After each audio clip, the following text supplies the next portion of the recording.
Okay, we're managing our debt picture here, either getting rid of it or leveraging it in hopefully the right ways.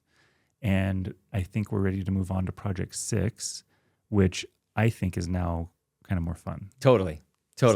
So let's throw this out here. If you're sitting here at Project 6, I hate to say this out loud, but it's coming. Like, you could be done if you want. If you just are like, this, I'm so sick of this, you're good. You're doing great. Just be done then. Go enjoy life. Like, you don't have to worry about this anymore. If you are interested, if you're listening to the Retirement Nerds YouTube channel, you're not probably that person. You know what I mean? Mm-hmm. You're here for a reason. You're wanting to expand your wealth and improve. What do you mean by that, Zacc? I'm saying your listeners are serious people around this stuff. They're great. I absolutely love them. I do too. It's been fun. Believe it or not, I actually do read a lot of the comments, not all of them. And I get a lot of laughs out of a lot of things. It's good. Okay.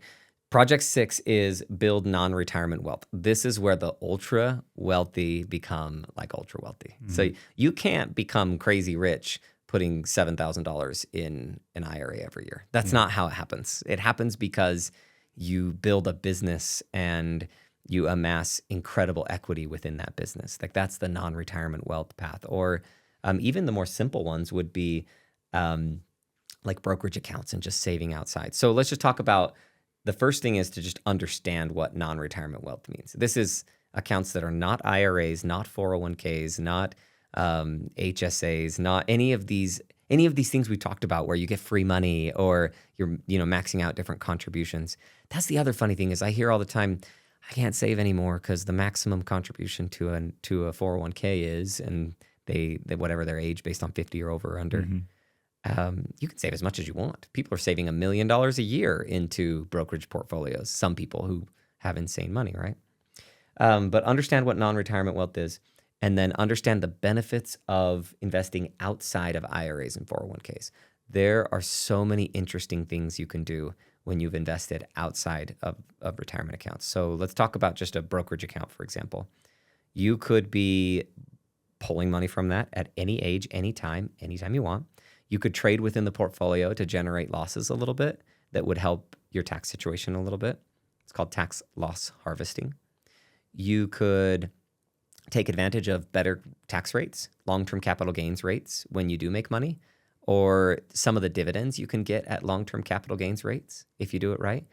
You could borrow against the portfolio. I've done that a couple of times. One time I had an investment I really wanted to make, and I didn't have what I call dry powder enough. Like, I had the emergency fund, but I wanted to invest in this private offering, and then I didn't have the cash, so I just borrowed against my brokerage account at a pretty decent rate and made the investment. And then I took my income and just worked on paying the brokerage account off over time. Kind of like how people use a home equity line sometimes. Yeah. Just use the brokerage portfolio. It was easier. Also, during market downturns, I've used it for buying more stocks because I'm young. I think I'm young. I'm not young. Every day at work, I'm realized that we hire so many people younger than us. Anyway, I think I'm young. Yeah. What'd you say? It's unsettling now as I look at things and I'm like, man, I didn't realize that I'm older than these people. Okay, but I have time. Let's put it that way. I have time until I need my retirement investments, and I have a brokerage account I consider retirement, even though it's a non-retirement account. Yeah. And during COVID, when the market drops, I'm never super crazy risky. I don't back up a dump truck of cash to buy in. That's what people joked about back then. Yeah. I just take a little bit, and since I didn't have any cash at that time, I was still able to take advantage of markets having dropped so quickly, because I just borrowed against the portfolio, bought in, and then over the next several months, I paid it back. I just thought, how much can I pay back to this account from my income over the next 3 months? I'm going to buy that much in stocks right now, and then I'll pay it back over the next 3 months. Yeah. So lots of really cool opportunities there. The other, like real estate, we've already talked about the power of real estate. It is fantastic in terms of buying with leverage. Loans are more streamlined for buying real estate than just about any other asset. And then you get to depreciate the asset, meaning you get to take a loss just because homes have problems and eventually get bulldozed in 30 years or something. Not that they do, but that's the tax rules, is that the house is eventually worth less and less. So instead of taking an entire loss at the end of multiple decades, they let you take a little loss every year. That's what depreciation is. So you get to depreciate the loss and you get income, and the income can help pay the debt. Anyway, it's just a really great wealth building tool. And a lot of financial advisors, I think, are against it because they don't make money on it. But I think real estate that way is a great way to do it. I think you can also get real estate exposure through funds and other ways, but you don't have that leverage as well. Anyway, moving on. So real estate's another non-retirement wealth asset that you can build.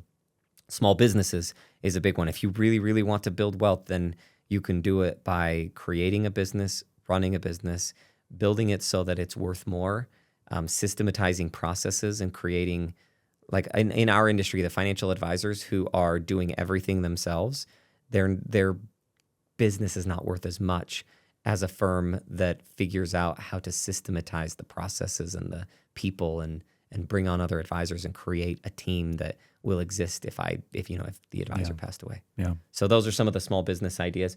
And then lastly, task 4. So in other words, if we go through this project 6, understand non-retirement investment options. Project task 2 is really look at the benefits of investing outside of retirement accounts.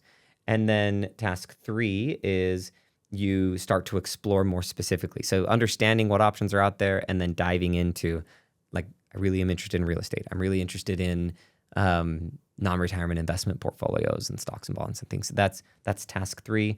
And then task 4 is build non-retirement your way.